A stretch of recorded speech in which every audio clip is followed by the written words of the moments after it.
তো আমার বিয়েবাড়ি কমপ্লিট হয়ে গেছে। কদিনে একটু উল্টোপাল্টা খাওয়া হয়ে গেছিলো, তো আমি আবার আমার ফর্মে ফিরে এসেছি। আমি আমার ডায়েট শুরু করে দিয়েছি।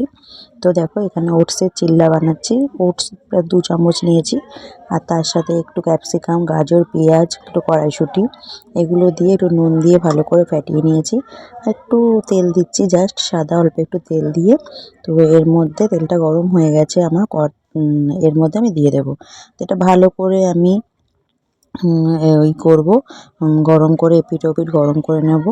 করে নিয়ে এটাই আজকে রাত্রিরে আমার ডিনার। তাও এর মধ্যে 2 খানা ডিম ছিল, যেটা বলতে ভুলে গেছি। ডিমগুলো অনেকটাই ছোট ছোট সাইজের নিয়েছি, যেন 2টো ডিম নিয়ে নিয়েছি। পেটটা তো ভরতে হবে আজকে, যেহেতু ঘরে আমার শসা টসা কিছুই ছিল না। বিয়েবাড়ি চক করে আমার কোনো বাজার মানে বাড়িতে সেরকম ছিল না বলে রাত্রিরের জোগাড় যেইটুখানি ছিল সেটাই আমার আজকে ডিনারে করব। তো তোমরাও যদি এরকম খেতে চাও তো তোমরা খেতে পারো। Thank you BMS, thank you my system. তো চলো রাত্রিরের ডিনারটা আমার এটা দিয়ে শেষ করছি। Good night.